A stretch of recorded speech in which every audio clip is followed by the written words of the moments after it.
Buenas noches, República Dominicana. Buenas noches, doctora Charlot. ¿Cómo está usted? Inmensamente feliz de estar en este espacio y compartiendo con toda nuestra audiencia la participación de cada uno de nuestros entrevistados. No se pierdan nuestra conversación en esta noche con el doctor Amado Alejandro Báez, experto en medicina de emergencia, ese rostro que conocimos como director ejecutivo de la comisión especial que empezó a enfrentar la pandemia en la administración del presidente Danilo Medina, que luego pues continuó en esta labor, ¿no? El gobierno del presidente pues Abinader. No se pierdan esta conversación con Amado Alejandro Báez. Pero ahora vamos a conocer qué cosa es una vendimia. Cuando se habla de vendimia, ¿qué es la vendimia? Y entonces nosotros tenemos aquí a nuestra experta Olga Fernández para conducirnos por ese mundo tan fabuloso de los vinos. Así es que vamos a Vino, presentar. exacto, vino al encuentro Olga Fernández. Así es, adelante.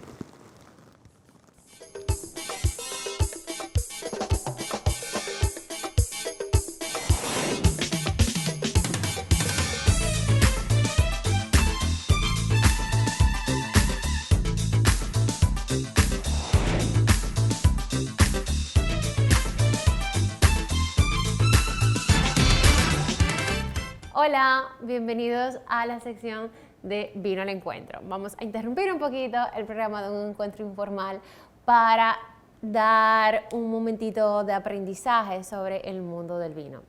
La semana pasada estuvimos conversando sobre el proceso de la elaboración del vino, un vino tranquilo. Cuando digo vino tranquilo me refiero a vino blanco, vino tinto. Y puede ser vino rosado, aunque el vino rosado tiene 3 procesos totalmente diferentes que vamos ya a conversar más adelante. Ahora vamos a desmenuzar estos procesos para entenderlos un poquito más. Primero tenemos la vendimia, a esto le sigue lo que es un prensado para tener el mosto y el jugo de uva. Ya a esto, un tercer paso, vienen las levaduras para lo que es la producción de fermentación alcohólica. Luego viene un trasiego y finalmente viene lo que es el embotellado para que pueda llegar a nosotros. Dicho esto, la vendimia es el momento en el que el viticultor y el enólogo determinan que hay una suficiente proporción de azúcares y ácidos adecuados en la uva para hacer la recolecta y poder llevar a bodega y producir vino. Dependiendo de la zona y del hemisferio donde se encuentren, pueden ser en un momento específico entre febrero y abril, en el caso del hemisferio sur, y agosto-septiembre, en el caso del hemisferio norte. En esto, o sea, esta decisión, el momento preciso donde dentro de ese periodo, lo decide básicamente muchísimos factores, pero la más importante es el grado de azúcar que ésta tenga, que es importante para la producción de alcohol, y el nivel de acidez que la uva también tenga, que va a proporcionar frescura, dependiendo también del tipo de vino que vamos a elaborar. En adición, existen otros parámetros más precisos para determinar el momento perfecto para hacer la recolecta. Una de estas es la zona climática. A menor temperatura, pues las uvas maduran un poco más tarde. Otra de estas es la zona geográfica. Dependiendo de la altitud, también influye en la maduración de la uva, o el momento más bien en el que la uva, o la velocidad en la que la uva madura. Otra de estas es el tipo de uva. Las uvas blancas normalmente maduran mucho más rápido que las uvas tintas. Y también está el tipo de vino que vayamos a elaborar. Y de este tipo de vinos que vayamos a elaborar, pues van a depender el factor aromático, el factor de azúcar y de acidez. Con el azúcar podemos entender o ver a futuro el grado alcohólico que pueda tener este vino. En el caso de la acidez también podemos determinar la frescura que va a tener y sirve también como un proceso de antibacterial durante la etapa fermentativa. El componente aromático es sumamente esencial y también va a depender del estilo de vino que se vaya a producir. Además de esto, existen también otros factores que son muy importantes a considerar en el momento de la selección. Una de estas es el momento, dígase, diurno o nocturno. Normalmente se recomienda que la recolecta sea en las noches, porque así se evita que al tomar y seleccionar las uvas que vamos a utilizar, estas fermenten. La uva debe ser seleccionada rápidamente, debe de estar seca y el lugar donde éstas se coloquen debe de ser en un ambiente plano. Existen dos técnicas de recolectar uvas. Una de estas es manual y otra de estas es más automatizada, ya con uso de tecnología. La manual es muy usada en viñedos más viejos, en donde se requiera pues una selección más definida sobre las uvas y variedades que vamos a usar al momento de producir.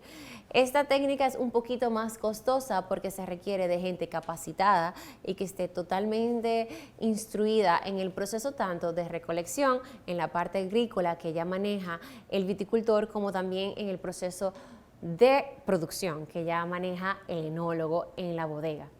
Ya la parte más automatizada, que sí representa tecnología, son máquinas más grandes, la recolecta es muchísimo más rápida, pero se puede perder quizás por un asunto de rapidez y de tecnología, una precisión en el momento de seleccionar estas uvas.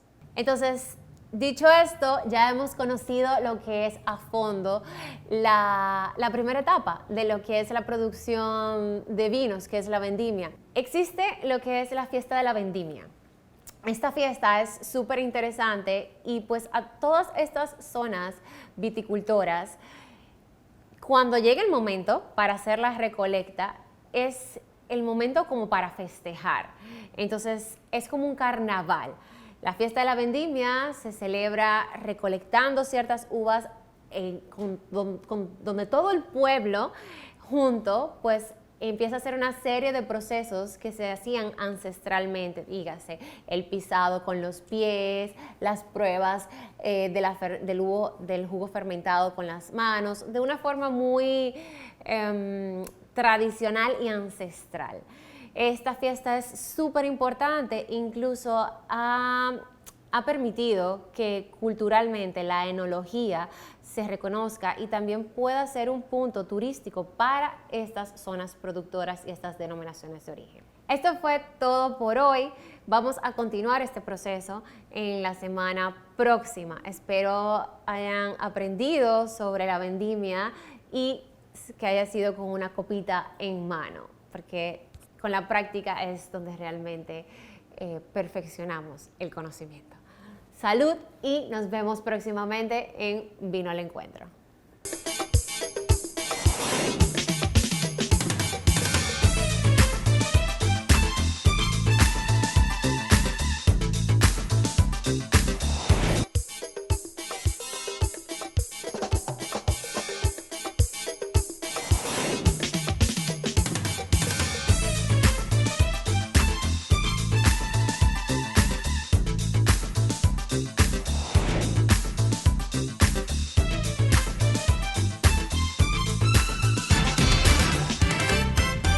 Bueno, señores, vamos a ver de inmediato cuáles son las recomendaciones que nos tiene Alex Cuellar en Hollywood, detrás de cámara, para ver Netflix y para ver cine, como le encanta a la doctora. ¿No es así, doctora?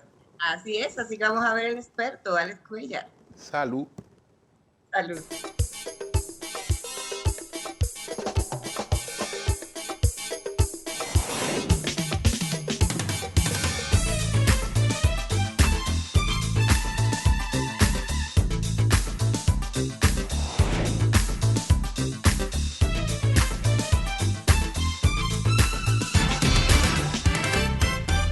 Este fin de semana hay mucho de dónde escoger. Tengo de Amazon Prime Video, de la pantalla gigante en el cine y de Netflix. Bienvenido a Hollywood detrás de cámaras. Vamos rápido con la primera recomendación, que es muy buena. Un film muy particular de hace muchos años e incluso no es de este siglo. Así que quiero invitarte a que le pongas mucha atención porque tiene un muy buen elenco, unas actuaciones estupendas y ya está en Amazon Prime Video. Es una de esas películas que se estrenaron hace algunos meses y que vale la pena ver. Vámonos entonces a ver esta primera recomendación de Aeronauts. Fortune tellers. You'll get your chance. They'll realize your worth. I think they know my worth quite well enough. Prove them wrong, James. I'm a really good aeronaut. I want to use what I'm good at. Women don't belong in En el año 1862, el globo aerostático es un invento increíble y todos quieren ver con sus propios ojos cómo asciende al cielo esta aeronave.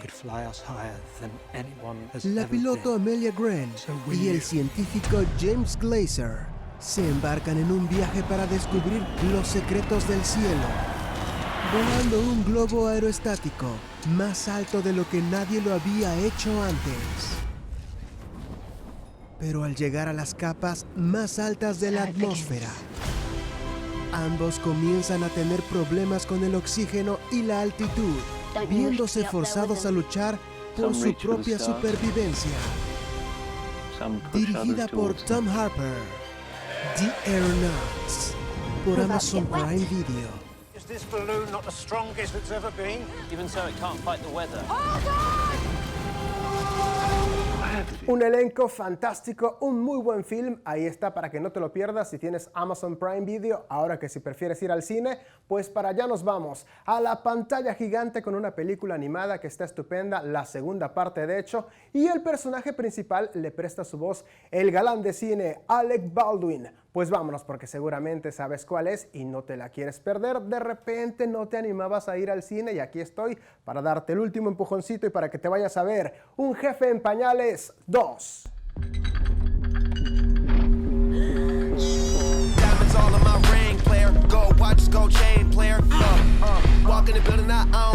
Tío T, te extrañé muchísimo. Esa es mi nena. Tim y su hermanito Ted se han convertido en adultos que se han alejado el uno del otro. Tim es ahora un padre de familia y Ted es un líder CEO, pero una nueva jefa en pañales con un liderazgo nato está a punto de unirlos nuevamente. Cuando la pequeña Tina revela que ella es una agente secreta de Baby Corp en una misión para descubrir los oscuros secretos detrás de la escuela de Tabitha y su misterioso fundador, el doctor Erwin Armstrong. Esto reunirá a los hermanos Stapleton de manera inesperada, llevándolos a reevaluar el significado de la familia y descubrir lo que es realmente importante. Dirigida por Tom McGrath, Un jefe en pañales 2, Negocios de familia, de estreno en los cines. Un genio malvado le enseña a los niños a ser muy malos bebés. Bienvenidos a la revolución en pañales. Ahí está para toda la familia, ¿por qué no? Con todas las medidas. Esas ya no se pueden quedar, que si la mascarilla, que si el gel, todo lo que necesitas para ver y no te pierdas ese film. Vámonos ahora a Netflix. ¿Siempre Netflix? Sí, porque todavía sigue a la cabeza, con buenas series, con excelentes documentales y muy buenas películas como esta que te vengo a recomendar. Mucha acción, pero sobre todo suspenso y un toque de terror es lo que vas a encontrar en este film. Vámonos a Netflix a ver Cielo Rojo Sangre.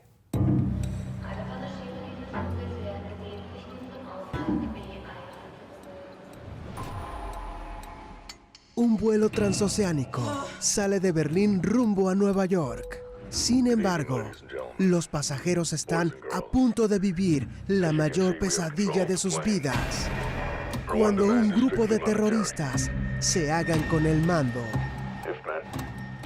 Una de las pasajeras posee un don muy especial que ha tratado de ocultar toda su vida.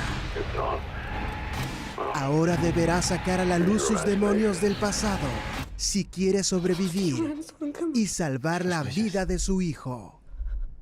Dirigida por Peter Thorwarth, Blood Red Sky, de estreno en Netflix. Tercera y última recomendación, pero no menos importante y aparte está bastante buena y de estreno por estos días en Netflix. Yo me tengo que despedir. Ya sabes cuál es la invitación que sigue después de las recomendaciones. Otra más. A que te quedes con nosotros en Encuentro Informal, a compartir de copa en vino, de charla en charla. Hay todavía mucho más. Yo me despido y me tengo que preparar para venir el próximo fin de semana y entregarte lo mejor. Así que me voy, te mando un abrazo grande y me voy y será hasta la próxima semana.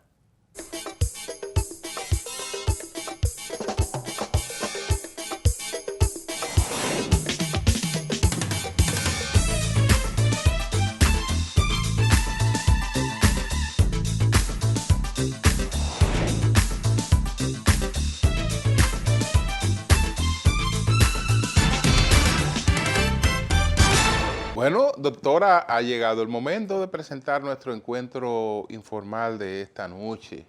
Este encuentro con el doctor Amado Alejandro Báez, ¿a usted cómo le resultó? Puedo definir como una conversación humana, cálida, cercana, de un hombre que a través de su ejercicio profesional se ha ganado el respeto de toda la población dominicana y de manera muy particular, también en Estados Unidos, el reconocimiento a que cuando se asumen los desafíos desde la preparación, desde la nobleza del ser humano, realmente pues se gana y hay que honrar su preparación, pero sobre todo el gran ser humano que es. Bueno, pues salud. Salud.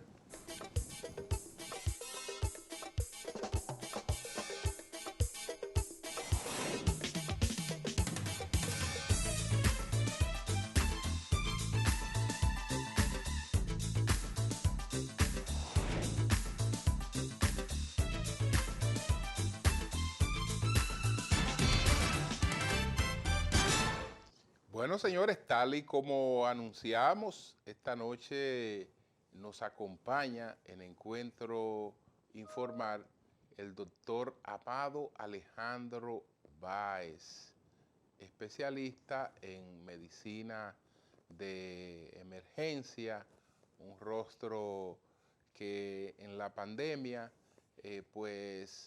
se familiarizó con los dominicanos, porque todos los dominicanos cuando estábamos en nuestro encierro, pues veíamos las orientaciones del doctor Amado Alejandro Báez, que vino al país de manera pues de contribución a tratar de ayudarnos a resolver esta pandemia que sorprendió a todo el mundo. Así es que, doctor, gracias por acompañarnos esta noche en Encuentro Informal. ¿Cómo está usted? Bueno, buenas noches. Gracias por la oportunidad. Feliz de poder compartir con ustedes. Y gracias porque cuando mencionó que estábamos trabajando, cuando estaban encerrados, no me atribuyó la responsabilidad de encerrar a todos los dominicanos y dominicanas. Sino que eso era parte del proceso en unos momentos bastante oscuros de la pandemia, ¿verdad? Así es. Muy complejos y creo que su nombre está escrito en la historia de la salud en República Dominicana. Bueno, gracias.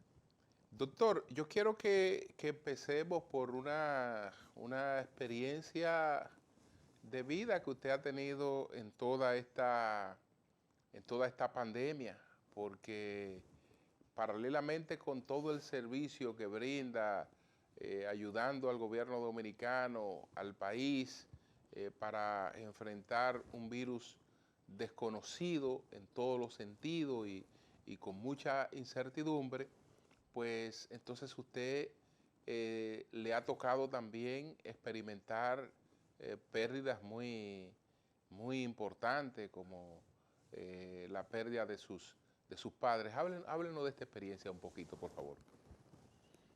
Bueno, sí, es como esas cosas profundamente irónicas de la vida, que para mí, cuando recibo una llamada a finales de marzo del año pasado y procedemos a ocupar el trabajo de director ejecutivo y asesor del presidente a principios de abril, el mensaje que quizá yo quise comunicar inmediatamente era que entendía que era el mayor honor dentro de mi vida profesional el poder asumir tan importante responsabilidad para mi país. O sea, yo nací dominicano y muero dominicano, no importa dónde uno trabaje. Y fue increíblemente, o sea, fue profundamente doloroso el ver la enfermedad de mis padres y verlo progresar dentro de esa enfermedad hasta de repente perder la vida, ambos, con 2 semanas de diferencia. Y ambos padecieron el virus. Sí, nosotros, bueno, papi era médico. Papi, cuando falleció, tenía 86 años, casi 87. Y él se graduó en el 58 de medicina en la UAS y nunca paró de ejercer. De esas generaciones que ya no vemos, de esas generaciones resilientes, trabajadores, enfocados en el servicio. Y papi continuó viendo pacientes y parece que, nada, con el tema de fatiga de COVID y eso, en un momento entre la calle, la responsabilidad de una persona muy activa, nada, parece que lo contrajo. Los primeros síntomas lo tuvo mami. Y nada, lo manejamos. Yo como médico me separé del proceso, obviamente porque era mi padre. Trabajamos un equipo multidisciplinario, se trabajó todo por el libro, por decirlo así. Y luego de unas semanas que vimos que estaba mejorando, de repente echaron para atrás, tuvimos que ingresarlo en el hospital y nada, y perdieron la vida. Pero ambos fallecieron por causa del COVID-19. En el caso, sí, en el caso de su madre, háblenos un poco de su madre. Sí, mami era mi adoración. O sea, mami, yo siempre, ¿sabes? Cuando uno refleja en su padre, uno trata de pensar como que, ¿cuál es el legado de ellos? Sí. El legado de mi madre fue enseñarme el significado de la palabra amor, el entender realmente lo que quiere decir esa palabra. Que cuando una persona te dice, yo daría mi vida por ti, tú no lo dudas. Tú entiendes que es así y tú tienes que ser recíproco. Y mami siempre, nada, se quedó en la casa cuidándonos, ayudándonos, asegurando que nos manteníamos en la línea que teníamos que mantenernos, que estudiábamos, pero que también teníamos un balance. Ella apoyaba mucho el tema de actividades, de deporte y social y demás. Entendía que en el éxito de la vida está ese balance. Y bueno, y la pandemia yo entiendo que me dio un doble golpe con mami porque ya mami sufría de Alzheimer's y el confinamiento le empeoró el Alzheimer's. Ay, caramba.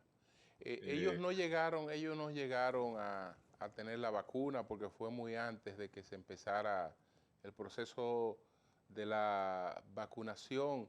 ¿Entiende usted, doctor, que si tuviéramos ya el manejo, el conocimiento con la vacuna y con otros procedimientos, tal vez no habrían fallecido sus padres aún?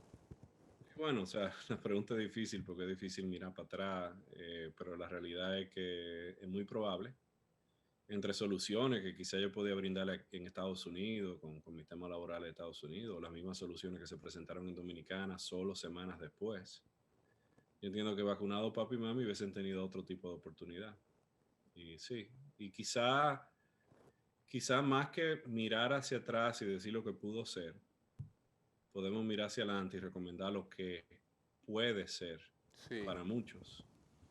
Lo que puede ser para muchos es entender de que la vacuna es la solución de esta pandemia, de que el Estado ha hecho trámites muy importantes para traernos soluciones con la vacuna en República Dominicana.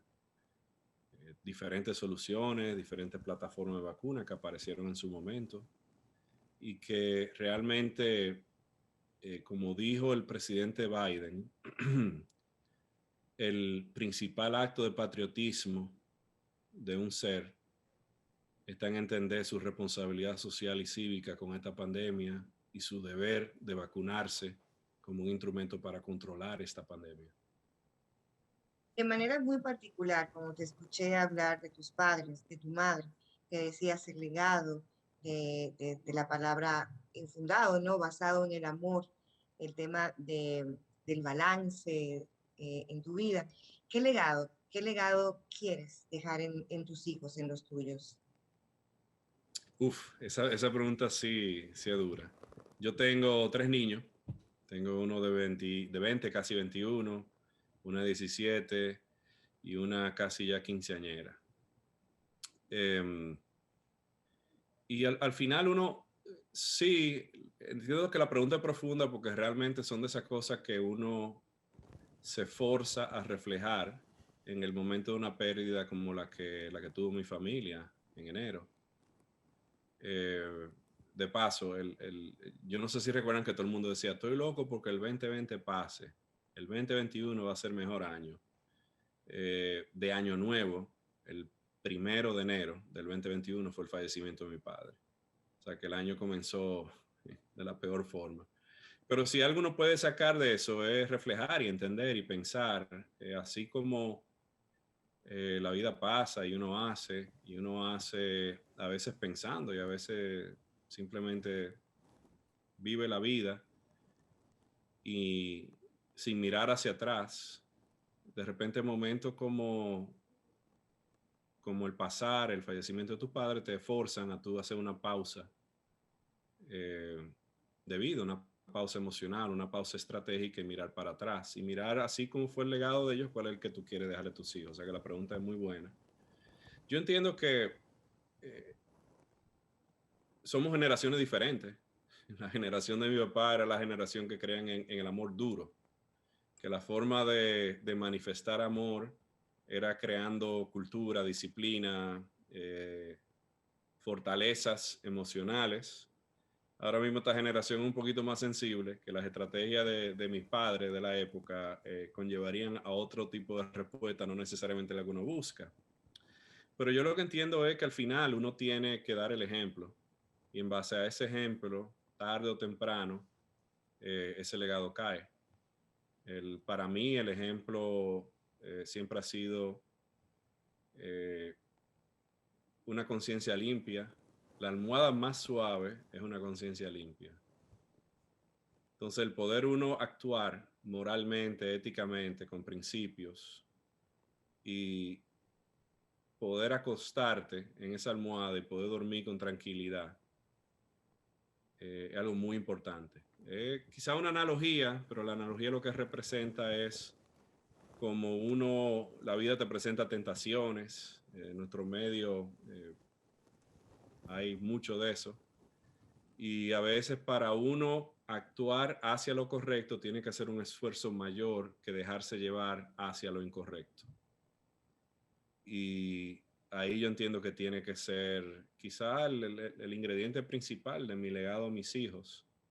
Entender el valor del esfuerzo, los sacrificios, del trabajo, pero sobre todo la moralidad, el civismo, la ética y el hacer lo correcto. Y que no hay dinero en el mundo que pueda sustituir esa tranquilidad emocional que te da el hacer lo correcto. Doctor, como su especialidad, como experto en catástrofe, en emergencia, ¿no? Usted se ha preparado para eso, pero estar preparado no será nunca igual que enfrentarse a los hechos, enfrentarse al terremoto en Haití, enfrentarse a esta pandemia que no tiene comparación en todo lo que usted haya conocido en vida. Cualquier referencia habría que buscarla, digamos, en siglos anteriores, en el 18, en la fiebre española, no, nada reciente. Entonces, las lecciones que le dejan estas cosas frente a los conocimientos que ya usted tenía en la vida.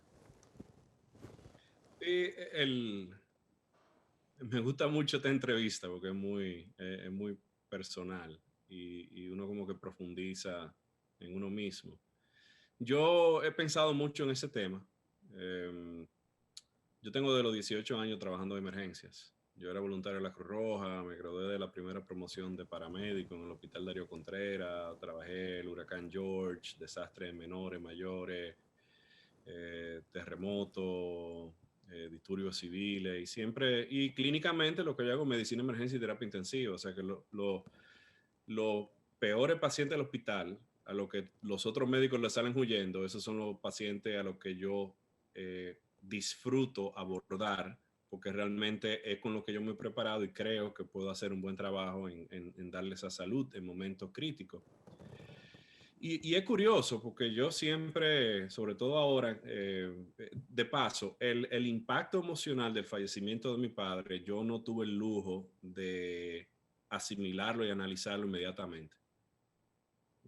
Yo estaba en un modo de resolver su problema de salud, resolver su problema primero de papi, luego de mami, luego los temas fúnebres, y como que no me di el lujo de entender, asimilar y reflejar en eso. Y luego de meses fue que, como quien dice, el golpe dio, porque uno compartimentaliza y tú enfocas en el trabajo que tiene que hacer. Y lo que yo quizás me di cuenta es que yo estoy amueblado internamente, preparado para enfocar, resolver muchos temas complejos de otros. Yo puedo enfocar en tragedias grandes, en enfermedades críticas, en dar noticias devastadoras y lo hago con corazón, con objetividad, sabiendo que con la tranquilidad de haber hecho todo lo posible para resolver. A veces la muerte es parte de los procesos, porque es la única certeza que tenemos en la vida. Dicen los gringos que los impuestos y la muerte es lo único cierto que uno tiene en la vida. Y cuando es de otro, yo puedo enfocar y hacerlo. Y tengo años haciéndolo y no me tiembla el pulso. Al revés, siento que el temblarme el pulso me hace menos bueno en mi trabajo para servir el mejor interés de mis pacientes y sus familiares. Pero eso viene con un intercambio de las vulnerabilidades que te crecen internamente, porque tú creas una barrera de afuera para adentro y esa barrera no te toca para tú poder seguir objetivo.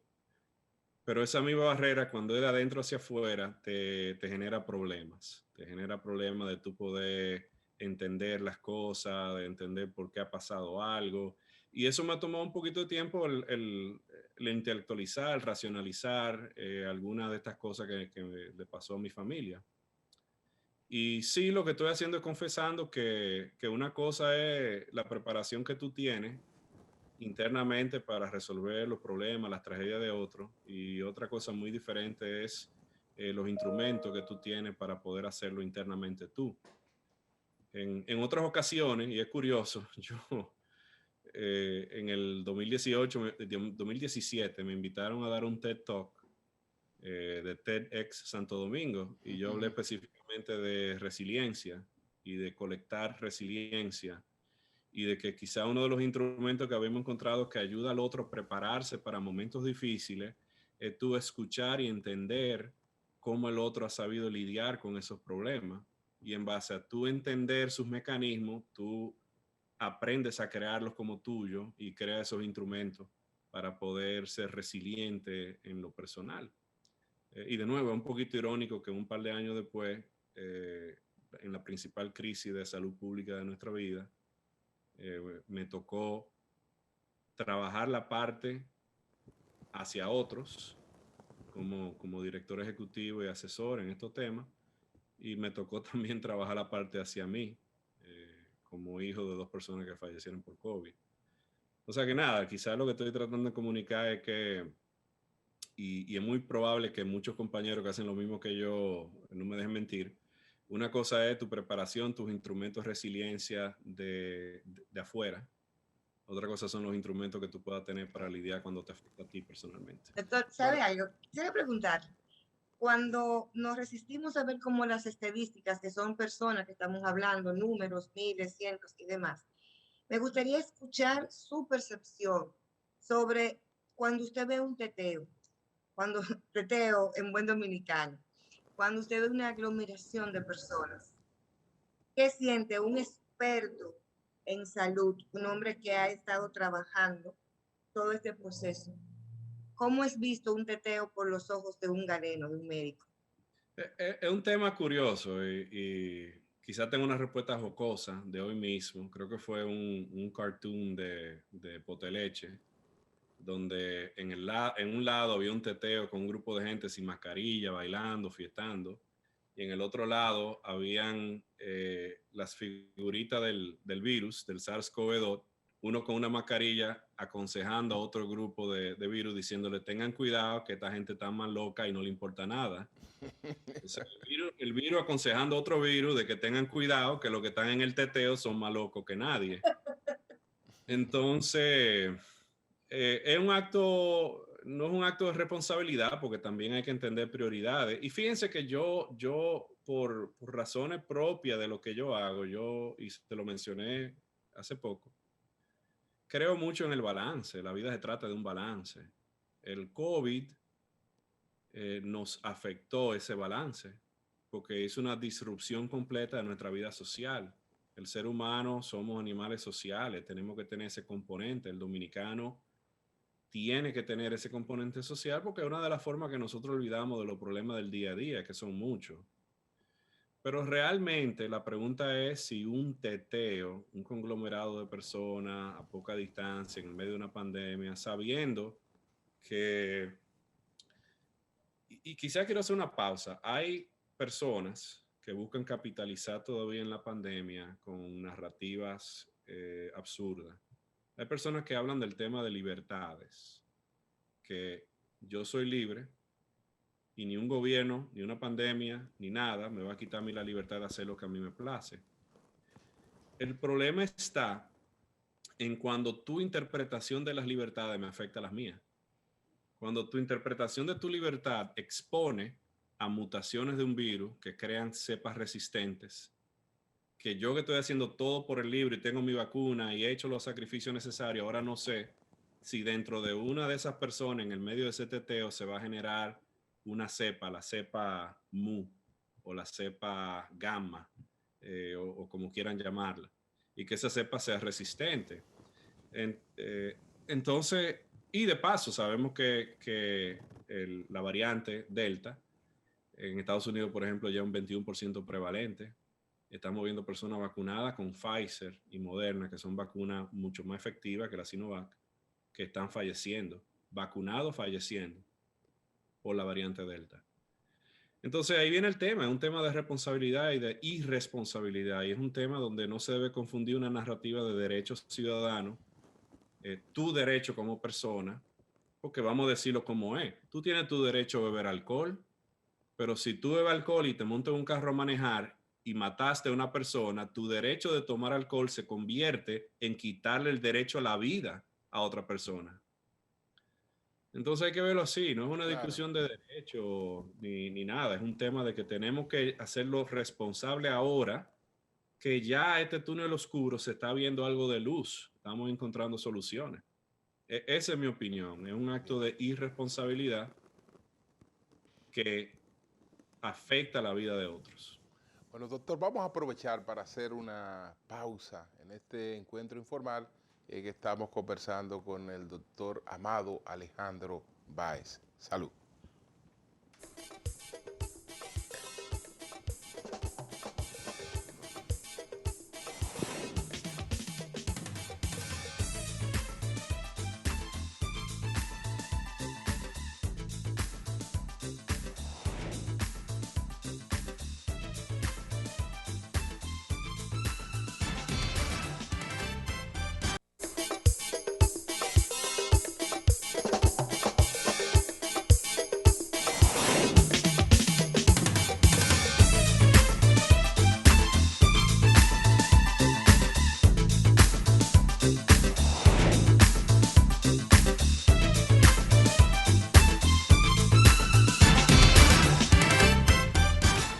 Bueno, señores, continuamos con el doctor Amado Alejandro Báez.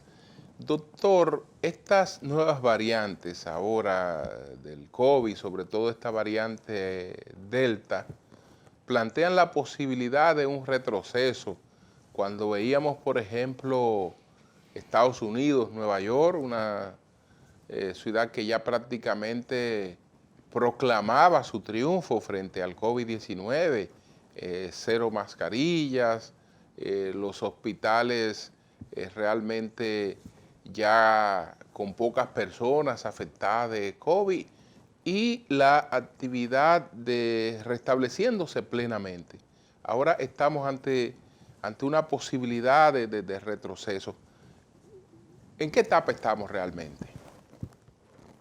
Sí, es difícil analizarlo. Quizá uno puede hacer lo que hemos hecho desde el año pasado, y es entender lo que ha pasado en otros países, y gracias a esa asincronía que existe entre República Dominicana, Europa y Estados Unidos, nosotros podemos prepararnos para anticipar cosas que pudieran llegar. O sea, recordamos que empezamos a ver acciones, pico epidemiológico en Europa, luego se ve en Estados Unidos y luego lo empezamos a ver en República Dominicana. Eso ha sido desde el principio. Lo que estamos viendo en Estados Unidos, y yo ejerzo en Estados Unidos, yo ejerzo en el estado de Georgia, donde está la CDC, dicho sea de paso, tenemos, hace 2 semanas, en mi sistema de hospital, nosotros tumbamos el circuito COVID y cantamos victoria. Se tumbó el circuito COVID y dijimos que los pacientes que llegaran con COVID, críticamente enfermos y demás, pudiéramos, en vez de tener áreas dedicadas para COVID, pudiéramos buscar las soluciones en pabellones multidisciplinarios, porque realmente estábamos viendo muy pocos. A partir de la semana pasada se levantó el circuito COVID en mi hospital. Empezamos a habilitar áreas dedicadas para COVID porque estamos viendo un número importante de pacientes más jóvenes, más críticamente enfermos y pacientes vacunados. Y ojo, más jóvenes, vacunados y más críticamente enfermos. Entonces, yo siempre he tratado de ser quizá una fuente esperanzadora en las cosas que yo comunico, pero también siempre he tratado de hacerlo con objetividad, porque al final quizá mi moneda, por decirlo así, social, política, a nivel de comunicación, ha sido la verdad y la transparencia. Entonces yo entiendo que tenemos que estar preocupados por lo que está pasando en otros países y tenemos que tomar medidas de lugar para ese control. Y al final tenemos que seguir haciendo lo que tenemos más de un año haciendo, cuidándonos, lavándonos las manos, manteniendo distanciamiento, uso de mascarilla y ahora sobre todo la vacunación. ¿Vacunación? ¿Apoya usted la tercera dosis? Sí, mira, es un tema, ahí es una combinación de sentido común y procedimiento científico, ¿verdad? Científicamente, la evidencia que sustenta el impacto, vamos a decirlo así, biológico en cuanto a inmunidad de la tercera dosis todavía no está muy clara, ¿verdad? Por ejemplo, ahí vienen compañeros míos que han sido muy críticos de la facilidad con la cual las autoridades recomendaron la tercera dosis, porque decían que no habían estudios que oficialmente de una forma contundente llevaran a esa recomendación. Intuitivamente, lo que yo entiendo que hay que hacer es trabajar procesos en paralelo, y voy a quizá abundar un poquito en eso. La vacuna que más prevalente en Dominicana hasta ahora ha sido la CoronaVac, la Sinovac, que tiene, vamos a decir, una efectividad que varía de un 50 a un 70%, dependiendo de los estudios. Hay un estudio que le da un 51 y otro que le da un 60 y pico. Vamos a decir que tenga un 60% de efectividad. Un 60% de efectividad de la Sinovac quiere decir que para lograr inmunidad colectiva, si vacunamos 100% de los dominicanos y dominicanas que están en el país, más la diáspora, 100%, se va a lograr un 60% de inmunidad colectiva, o menos. Acuérdense que no es vacunado, no es 70% vacunado, es 70% con inmunidad. Si la vacuna solo te da un 60% de inmunidad, entre 50 y 70, entonces el vacunar a toda la población dominicana, niños, adultos, diáspora haitiana, diáspora venezolana, diáspora estadounidense, con esa vacuna sola, con las 2 dosis, no te va a llevar al 70% de inmunidad colectiva. Entonces, un booster de una tercera dosis con una plataforma de vacuna más efectiva como la Pfizer puede llevarte a ese % adicional que necesitamos para lograr la tan deseada inmunidad colectiva. Y ahí es donde viene mi interpretación intuitiva analítica, y lo que yo digo es que se puede hacer los 2 procesos en paralelo. Podemos recomendar la tercera dosis en base a la lógica científica que hay detrás de eso, y podemos evaluar la efectividad de esa tercera dosis en el control de la pandemia, con todos los mecanismos éticos y de investigación necesarios. Sin embargo, doctor, tanto las autoridades estadounidenses como en el caso de España, el enfoque que tienen hasta ahora de la tercera dosis lo relacionan mucho con el interés de Pfizer, el interés, digamos, comercial o de negocios de Pfizer, el de imponer una tercera dosis. No la descartan, no dicen que no fuera necesaria, pero todavía no se deciden por ella.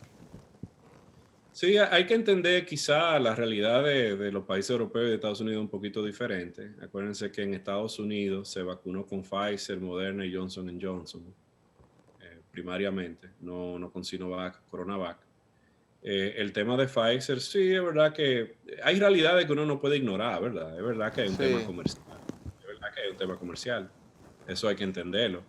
Entonces, si China entró duro ofreciendo soluciones de la vacuna a algunas naciones, Estados Unidos ahora que cambió de presidente y no tiene la política de America First, quiere retomar su poder geopolítico, y el utilizar la solución de vacuna, sobre todo fabricada en Estados Unidos, como un instrumento tiene sentido para ellos. O sea que hay cosas que uno no puede ignorar.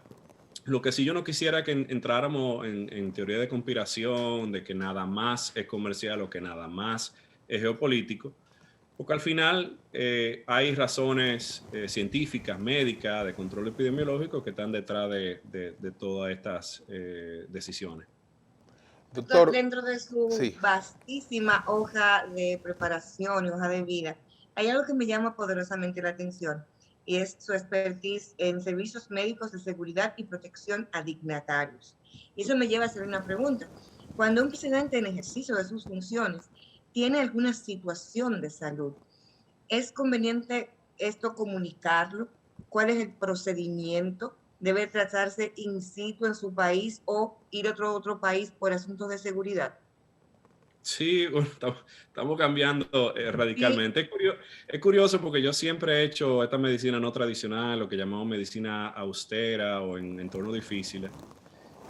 Yo comencé a hacer estos temas trabajando en República Dominicana a mediados de los 90 y nada, gracias a Dios continué, encontré un nicho. Ahora mismo inclusive tenemos un grupo de la Universidad de Harvard que tenemos un fellowship, un posgrado en medicina protección de dignatarios, donde hay 6 médicos de la Casa Blanca, está el médico del primer ministro canadiense, están médicos de la Clínica Real de Arabia Saudita. Es un grupo interesante.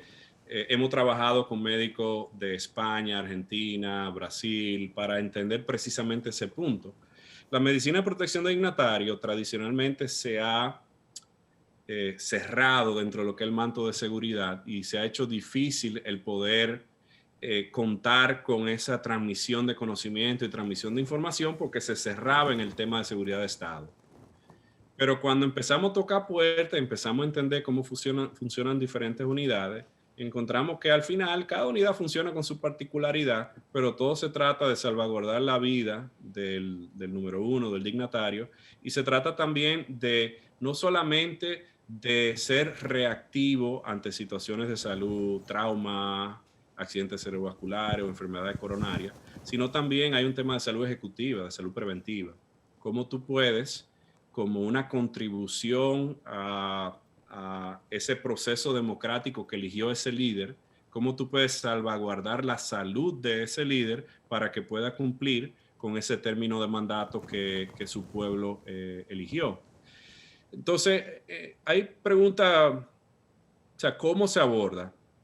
Bueno, el tema de salud. Bueno, hay un caso muy interesante, doctor. El tiempo se nos terminó a propósito de este tema, que fue la ocasión en la que el presidente Bush padre, pues de visita oficial en Japón, en la cena oficial se desplomó.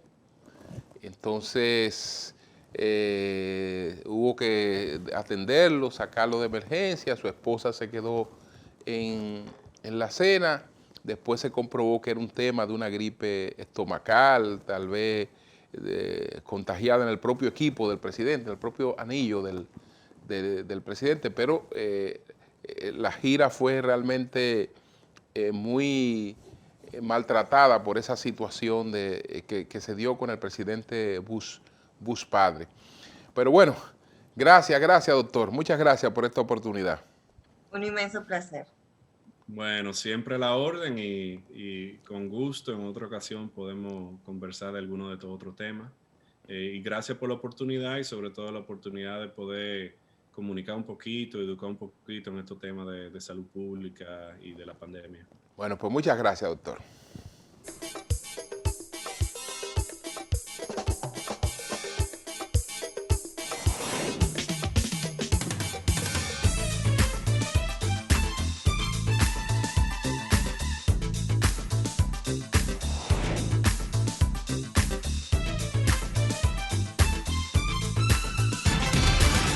Bueno, señores, gracias a todos nuestros televidentes, tanto en Telefuturo, Canal 23, como en los Estados Unidos, a través de Quisqueya TV. Muchas gracias, buen fin de semana, doctora. Feliz noche.